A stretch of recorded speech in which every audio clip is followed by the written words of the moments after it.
So let me give you 5 steps to really utilizing the power of positive thinking, even though I said this is about negative thinking. And then let me show you how to use negative thinking in an assignment, how to make negative thinking something that's useful for you.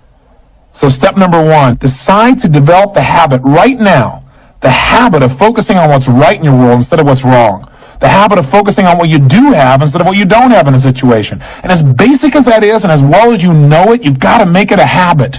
Because those habits form the chain of your ultimate character, of who you become and how you end up living your life. We've got to condition ourselves, because if we don't, we'll go back to the automatic state that most people live in today's society. The way to develop the habit is to go on a mental diet. I did this several years ago. As positive as I was going through unbelievable pain at the time. I'd had some major disappointments, some frustrations. I felt like I'd given it all.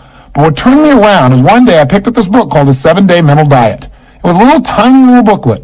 And all the booklet really did was, for about 12 of the 14 pages, it challenged me to really see if I could really truly, for 7 days, live my life without one negative thought. And it kept saying throughout the book, now don't just say, yeah, I can do it, and don't just say, I'm going to do it. Think for a while before you commit to this. Don't actually commit unless you're really going to do it for 7 straight days, no matter what. It doesn't mean you don't have a negative thought. It just means that if you have a negative thought, you don't speak it. You set it aside. You forget about it. Or you replace it. If you say something negative, you go erase. What I really mean is this. Or you say, that's not what I mean. Here's what I mean is this. And you immediately focus on something good. It's not that nothing negative ever comes out. It's that you immediately do not allow yourself to hold a negative feeling, a negative thought for 7 straight days, day and night. Even when it gets tough. Even when somebody disappoints you. Even when you get frustrated. Even when you give your all and it still turns up lousy. Listen, if all I did was rant and rave on this tape and you didn't listen to anything else I said, but you took on this 7-day challenge, you can't believe what it'll do to your life. Now, I got to tell you, when I first read the book, I thought, wait a second, being positive isn't going to change my life. I got to deal with the real problems around me, those real challenges that are out there. I don't want to just be positive. Somebody says, how's it going? I go, I'm doing great. And they go, why? You go, I don't know, but I just feel good. I don't want to be that way. I want to be real. I want to be on top of things. But you know what? I thought, wait a second. I can be positive about solutions. I can still notice that there's some challenges out there without being negative about it. I can look at the challenges and say, okay, here's what's good about this. Here's how we can use this. Here's how we can turn this thing around. And continue to focus on that. So I took on the challenge for 7 days, changed my life.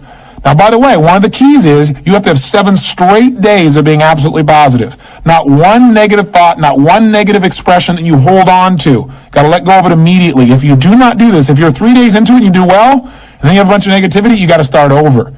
And you know what? After you go about 4 or 5, 6 days in a row doing really well, something major negative is going to happen. How's that for some positive programming? But what it is a test to see how committed you really are. I'll tell you something. After 7 days, you feel like a different person. People around you respond to you like you're different as well. All you want to do is establish the habit of noticing what you do have instead of what you don't have. Noticing what's great about a situation versus what's not great. Focusing on solution instead of problems. That's what changes your life. Here's key number 2.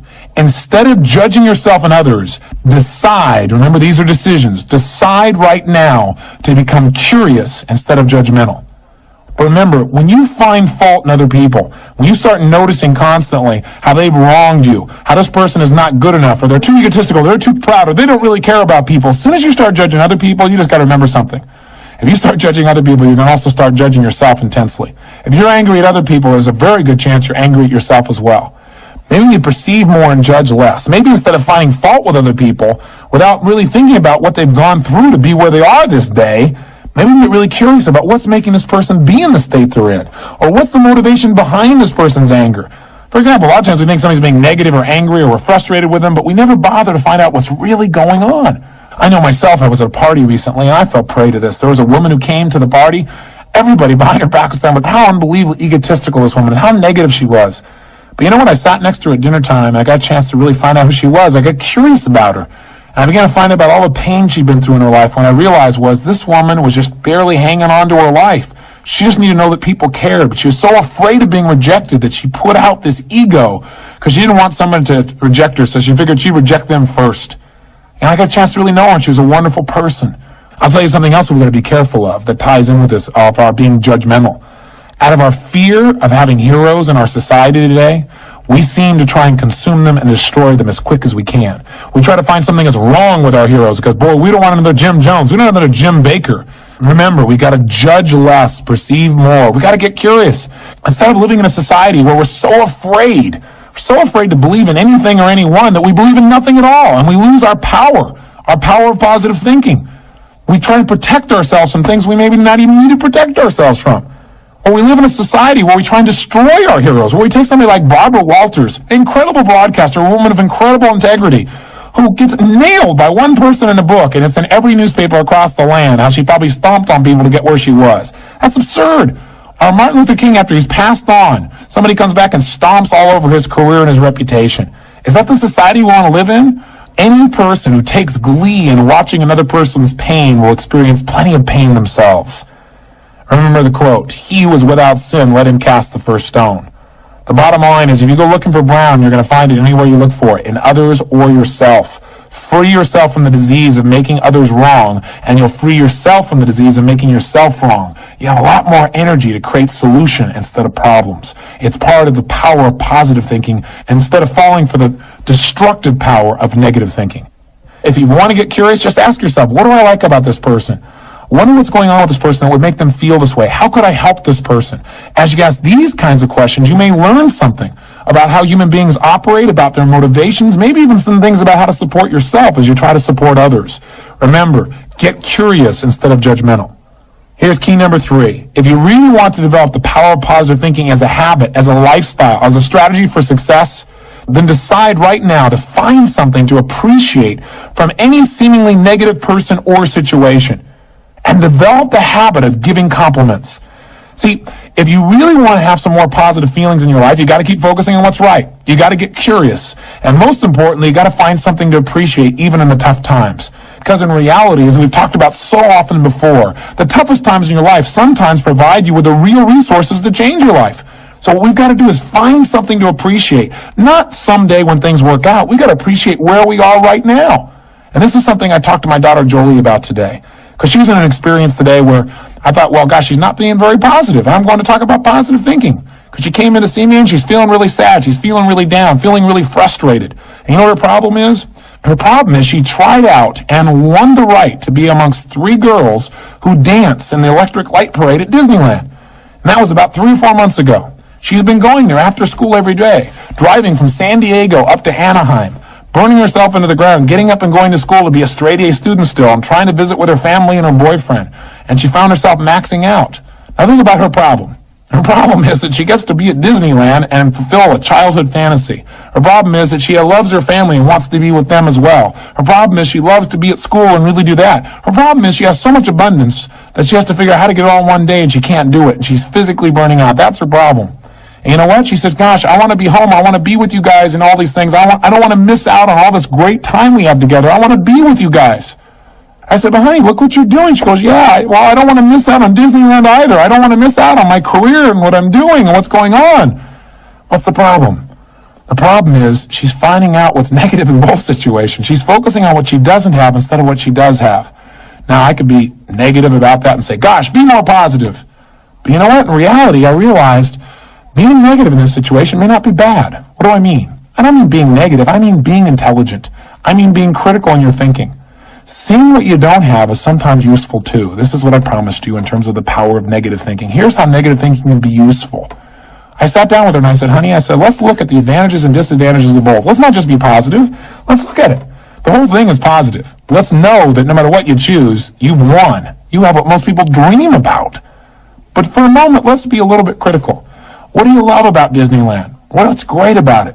What is it giving you? And let's ask the question that maybe we don't ask very times when we're just being purely positive. What isn't it giving you? What are you afraid about? What are you missing by being there? What's great about being at home more? What's great about those things? What's not great about that? Be honest. If you were there, what might happen that's not good? What might you miss out on? And you know what? By getting her to use both positive and negative thinking, or to be more accurate, positive thinking and some critical thinking, looking at what isn't there for the moment, what she is missing out on, and allowing that pain to motivate her, she was able to clarify what's most important in her life and what's the best way to do that.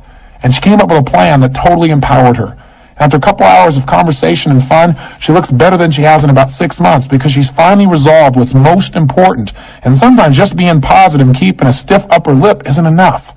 Sometimes you got to stop and say, I am positive. I'm going to approach this from a positive way. I'm going to stay in a positive state. But I'm going to ask some questions some people may think of as negative, which is, what isn't working? Because if you're not willing to look at what isn't working, you can get yourself in trouble. So when I say number 3 is develop the habit of noticing something you can appreciate out of the situation, even something that seems to be negative. What I mean by that is find out what's working, but also appreciate what isn't working. Appreciate it enough that maybe it creates enough pain for you to want to make a change. Hey, being purely positive all the time is not the ultimate solution. Being purely positive 98% of the time to me is the solution. Remember our steps. Number 1, you're going to focus on how it really is. And that's what we did today. Jolie and I sat down and said, let's see how it really is. And let's not just be positive. Let's stop for a second. How is it really? What's good? What isn't good? What's great? What isn't great in this context? Everything is great, but comparatively, what's great? What's not in both situations? Now, how do you really want it? And she decided how she wanted it. Now, what are we going to do to make that happen? And she began to take actions that have changed her life. Probably will affect the direction of her life, maybe even her career. And she feels joyous and excited because she went through the steps. That's the balance between positive and negative thinking. But one thing you got to remember, you're going to spend most of your time being positive. Once you see how it is, that's it. Decide what you want and make it happen. Don't keep going back and saying, oh yeah, but it's not working. See, balance doesn't mean you spend 50% of your time positive and 50% of your time negative. Remember, balance on a human scale is a little different. Negative experiences are dense, and it doesn't take a lot of those focuses of negative to weigh a lot in your life. Make sure your focus is primarily positive, but at times, at special times that you designate, you're going to say, hey, what isn't working? And allow that pain to drive you to do something that's very positive. That'll change your life. Here's key number 4. Decide not to be perfect. You say, what? I said, decide not to be perfect. One way to make sure you're negative is always trying to be perfect. Because you know what? You're always going to notice you're not. Because you're this thing called a human being. When I talk to my daughter Jolie, and this girl works so hard to be perfect. Everybody seems to love her. She's a straight A student. She wants to be the very best at school. She wants to be the very best at home. She wants to be the very best at Disney. She wants to be the best at everything. And I'm trying to be the best constantly. In the past, she always noticed what wasn't perfect, and that created pain. So you can't do that. You're gonna screw up. You're going to be negative. Things are going to happen where you don't follow through on what you know. You're going to make poor decisions. You're going to say things you shouldn't say, do things you shouldn't do, mess up like you shouldn't mess up. But you know what? When that happens, instead of being negative and beating yourself up and saying, boy, here's another example of me sabotaging myself, decide what you do want. And say, you know, I'm not perfect, but I am good. And what makes me good and what makes me great and what can make me excellent is as soon as I notice I'm not on track, I correct it. And I get better.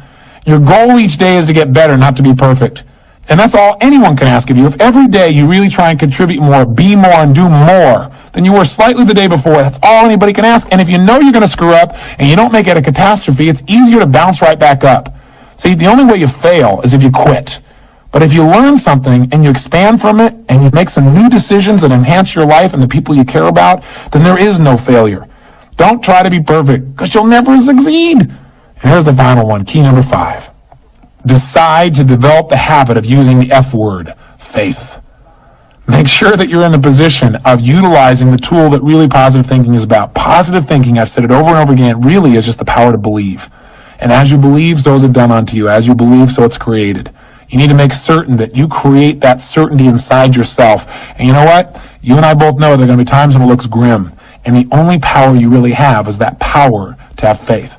To step forth and say, I'm going to put myself on the line. I'm going to have the courage to overcome my fears and to take action, even though it may not work out, even though I may put out my love and it may not be reciprocated. I'm still going to put myself on the line because if I don't, that's the only way I can fail. See, without faith, nothing exists. And remember one more thing. No matter how bad it seems, this too will pass. That you've made it this far. You've been through tough times. Times you didn't think you could pull it off, and you've made it. If you've made it through all the challenges of your past and your life still works, you still seem to be somewhat happy, you're still standing, as they say, then gosh darn it, you're successful. And you can make it through this too. It's the thing that'll pull you through. Faith is still the power. It's your ultimate power.